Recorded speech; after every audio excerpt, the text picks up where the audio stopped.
Durante los siglos XVI y XVII, los frailes misioneros, sobre todo los franciscanos, alegaron ante las autoridades de la corona española la importancia del uso y aprendizaje de las lenguas indígenas para acercar a los nativos de América la doctrina cristiana.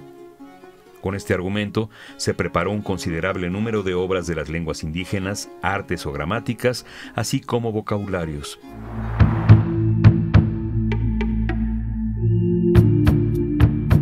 El náhuatl fue el primer idioma americano que contó con una gramática, la de Fray Andrés de Olmos, terminada en 1547, solo 26 años después que Hernán Cortés tomara la Ciudad de México.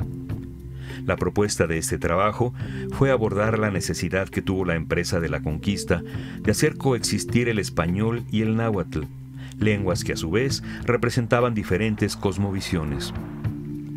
Hubo otros lingüistas como Alonso de Molina, quien publicó su vocabulario de la lengua castellana y mexicana en 1555 en casa de Juan Pablos. En su obra insistió en dar a entender mejor la propiedad de la lengua de los indios.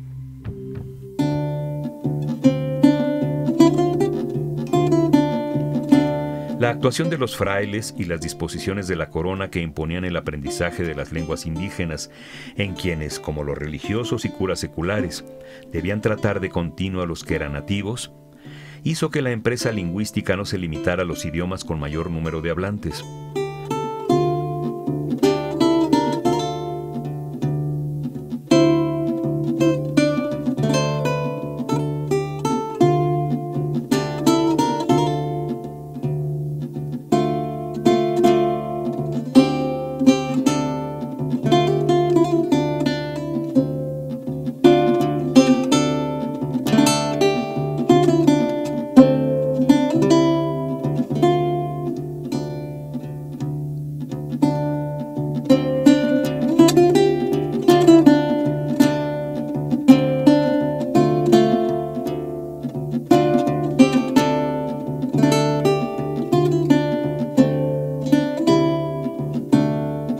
Cartas y otras relaciones de los frailes convencieron a Felipe II de la conveniencia de que se adoptara, como lo querían ellos, el náhuatl como medio para la evangelización y la unificación lingüística de la Nueva España.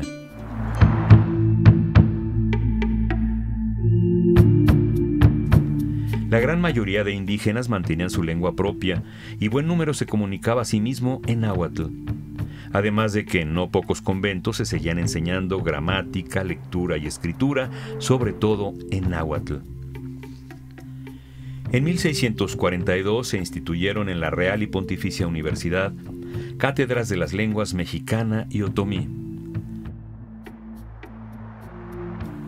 Un cambio que se está produciendo es el del creciente cultivo literario de lenguas que habían permanecido alejadas. Existe hoy literatura, poesía, narrativa, en lenguas como el náhuatl, zapoteco, mixteco, purépecha, otomí, maya, yucateco, tzeltal, tzotzil y otras. En realidad, como lo muestra la historia, las lenguas indígenas han contribuido considerablemente al enriquecimiento del idioma español.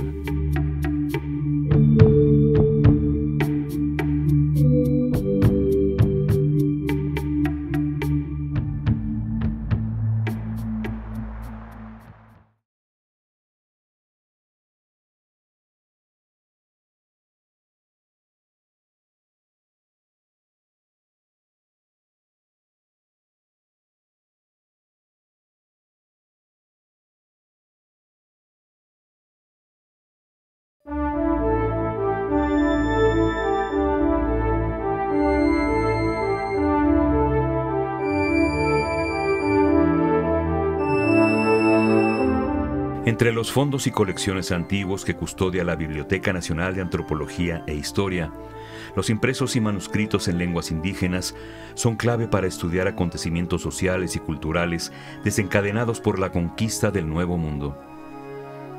Estos documentos originales se generaron durante el proceso de evangelización, pues de ellos se valieron las diferentes órdenes religiosas para entablar un medio de comunicación que permitiera el intercambio cultural entre conquistadores y conquistados.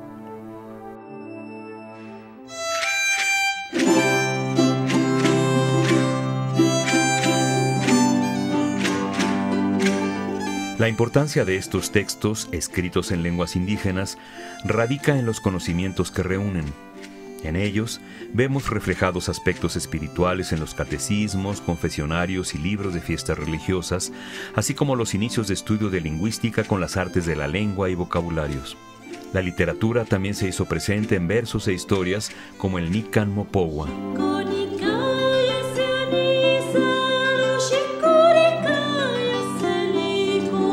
Los documentos no solo permiten entender tradiciones antiguas. Mediante estudios más exhaustivos a esos originales, se conocen aspectos técnicos o de manufactura, como la adaptación de signos europeos para sonidos y composiciones gramaticales inusuales en las lenguas romances. La adaptación no fue fácil. El otomí, por ejemplo, a diferencia del idioma náhuatl, logró en 1771 la manufactura de tipos especiales de imprenta a petición del franciscano Antonio de Guadalupe Ramírez.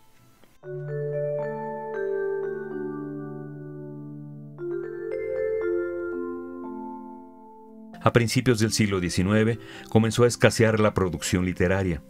Los documentos que se escribieron y los que se imprimieron ya no son todos de carácter religioso o lingüístico. Para esta época tenían otro tipo de contenido, más político y de control social, pues pretendían establecer ciertas condiciones de dominio.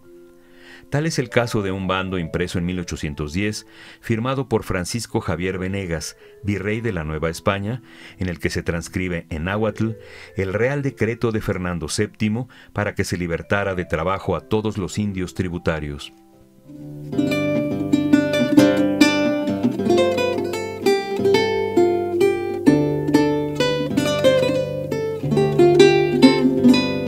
Los 3 siglos de colonización y parte del siglo XIX fue tiempo suficiente para producir una buena cantidad de documentos en retórica indígena, sobre todo en lenguas chinanteca, chontal, cachiquel, matlatzinca, mazateca, mixteca, maya, mayo, mazahua, mije, mixteca, náhuatl, otomí, purépecha, trique, zapoteco y zoque. Manuscritos e impresos en lenguas indígenas, símbolo de resistencia y de identidad cultural en la historia de México.